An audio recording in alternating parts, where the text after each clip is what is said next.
So it's been a few weeks, Daniel Ricciardo is gone, Ben Sulayem has removed his FIA-branded ball gag, and F1 Twitter they've completely lost the plot. But at least F1's back. And we're in America, y'all. Sorry, that was shit. The sport would return with plenty of controversy in the air, which gives me quite a lot to talk about. I can't say I particularly want to, but it is kind of my job now. So if you end up enjoying this deep dive into my depressive episode, be sure to hit those like and subscribe buttons down below. And now let's get into the comedy review. It's the US Grand Prix.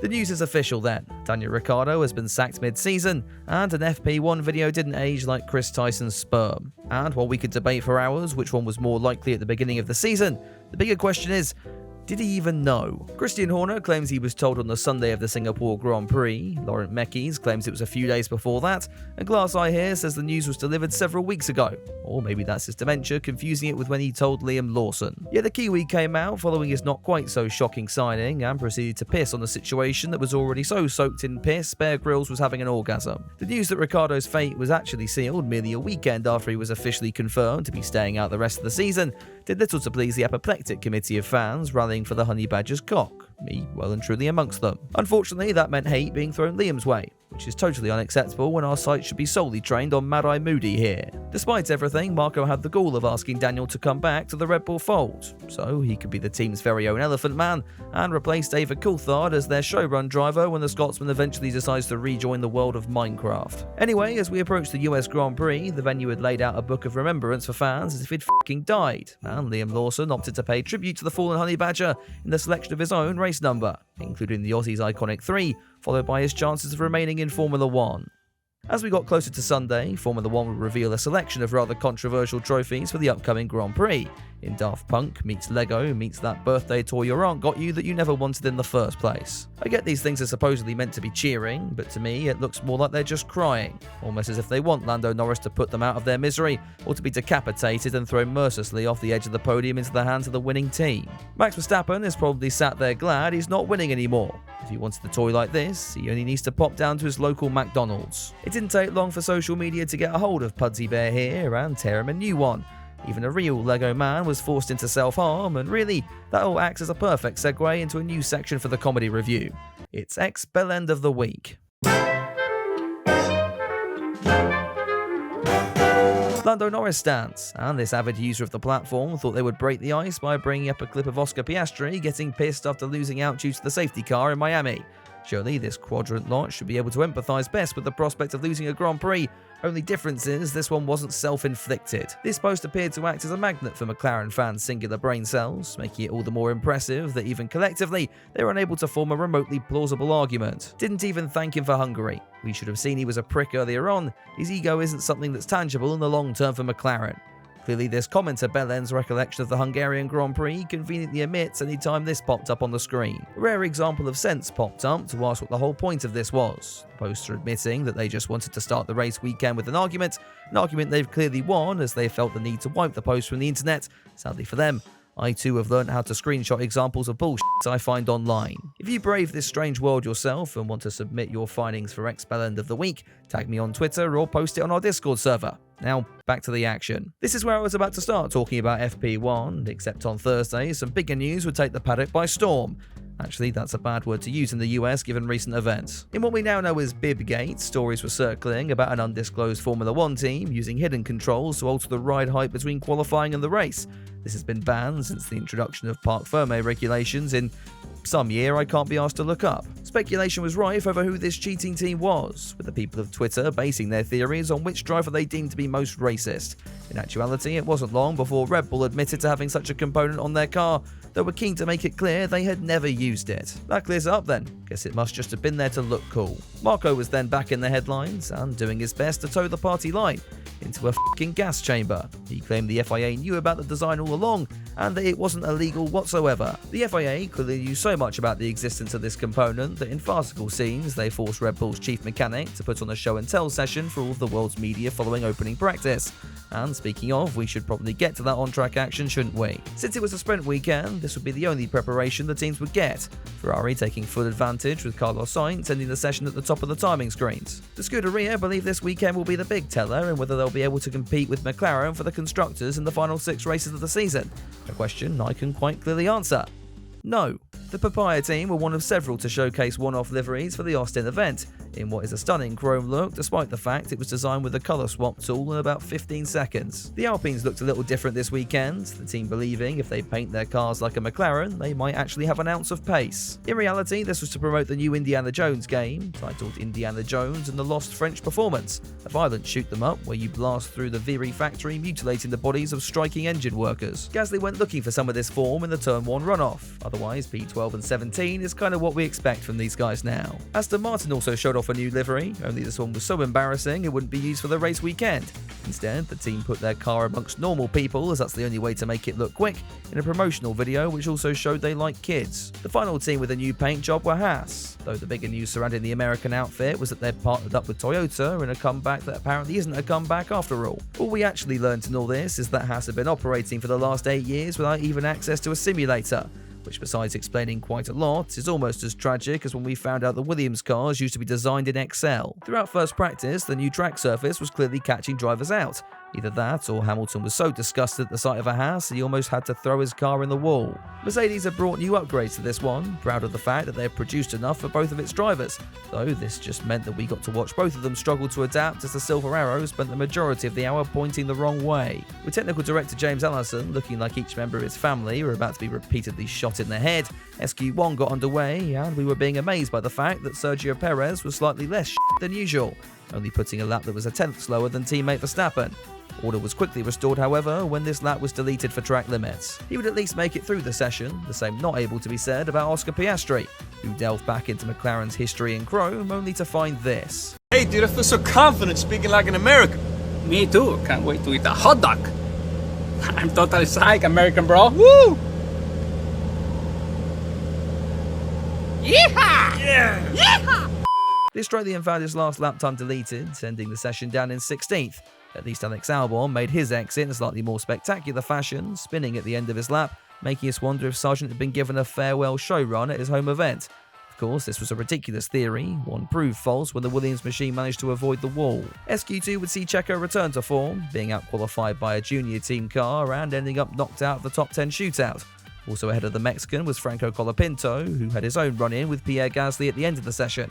The Frenchman just wanted to wave to the Williams rookie, but instead found himself castrated by the RGs on social media. The Aston Martins were also out, and with his job done for the day, Lance Stroll evaporated. That takes us into the final part of sprint qualifying, the pair of Mercs going out early, and George Russell setting the pace. Lewis Hamilton was next across the line, but only produced a scrappy showing, which somehow was the team's fault. Colapinto's efforts would then mimic that of the Belgrano, and on the subject of being deep, that aptly described Carlos Sainz's final corner in the Ferrari. That wiped the Spaniard out of contention, with teammate Leclerc taking Ferrari's mega car to only third. That left Russell looking like Saturday's pole sitter, only everyone had forgotten Max Verstappen was still on a lap, and he was about to go fastest, recording his first official pole since Imola. Also hats off to Hulkenberg, who was 3/10 off the Dutchman somehow. Sprint Saturday started with Zach Brown locked in the car with Danica Patrick, in what has to be the strangest fake taxi episode I've ever seen in my life. Anyway, it was lights out and away we go, and since Lando Norris wasn't on pole, he actually made a decent start, slotting his way into second on the exit of Turn 1 and gunning after supposed title rival Verstappen for the lead. That placed the pair of Ferraris on track together, Carlos Sainz throwing caution to the wind in the early stages, all while Charles Leclerc cried over the radio for the Spaniard to stop.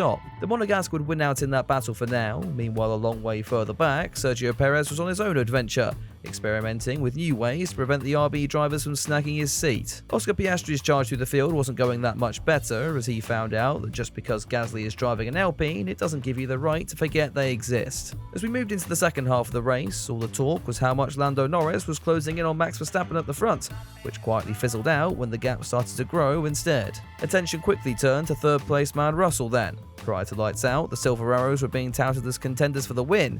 Instead, GR's tyres had joined James Ellison's family in the morgue, and the 63 car was easy pickings to the pair of prancing horses behind. Sainz had got ahead by this stage and had set his sights even higher at the now struggling Norris in second. As we got to the final lap, the Briton realised he had to use up his weekly bottle and threw away a championship point down at turn 1.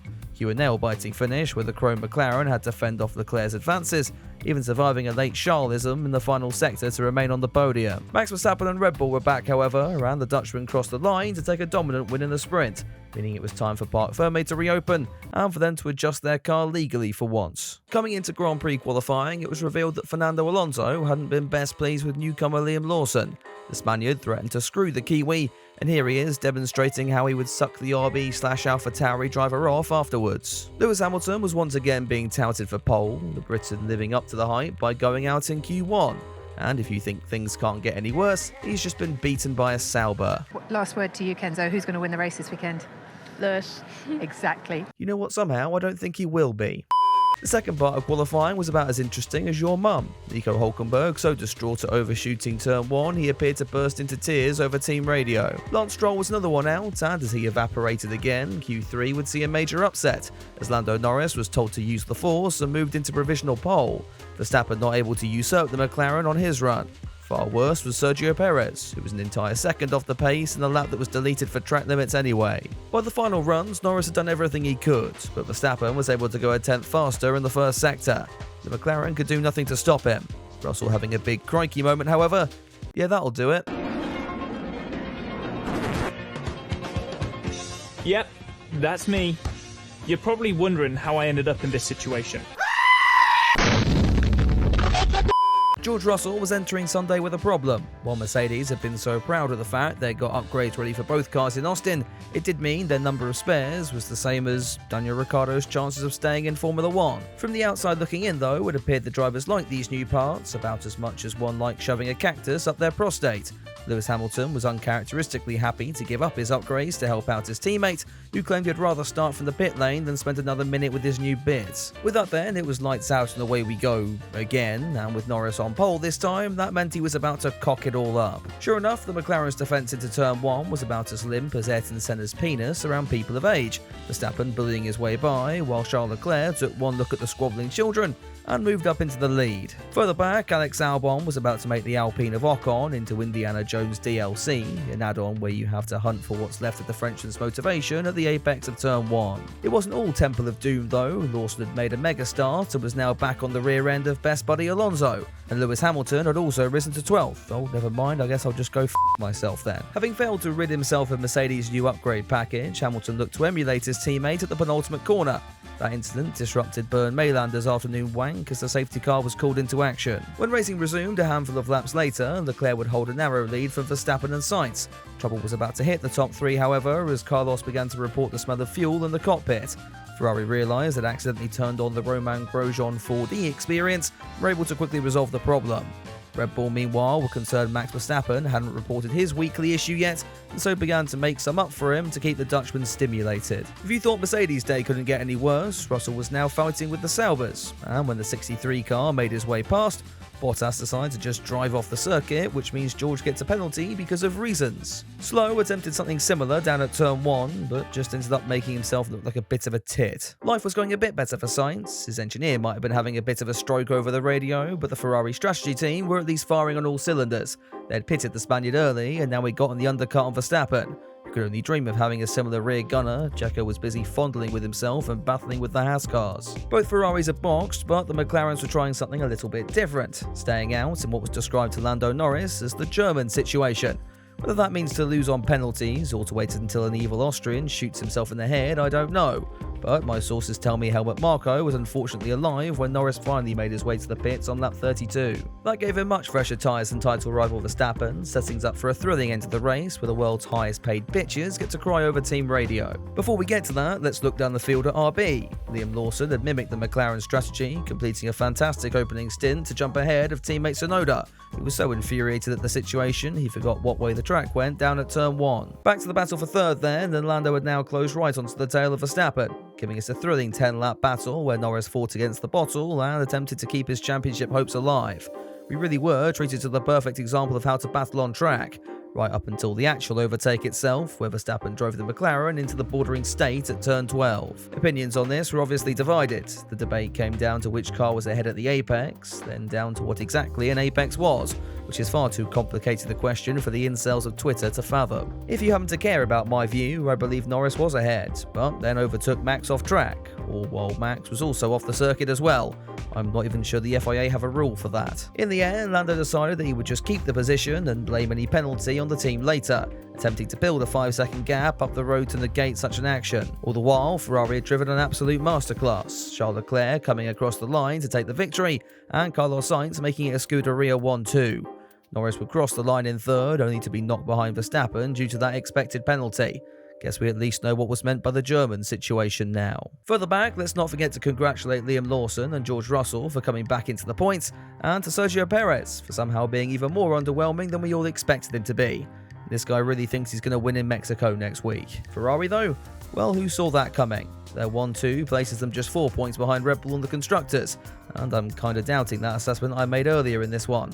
I also can't be bothered to re-edit it, so have fun laughing at me down in the comments. If you enjoyed the comedy review, be sure to drop it a like and get subscribed for more in the future. We're closing in on 150k now, which is a much nicer number for me to use when showing off to my mates, so a click on that big red button would really be appreciated around now. A huge thank you goes out to the patrons as well, who get early access and the uncensored versions of these videos. If that sounds interesting to you, then head over to the links down in the description below. I'll be back next Sunday with the Mexican Grand Prix, but until then, have a good one.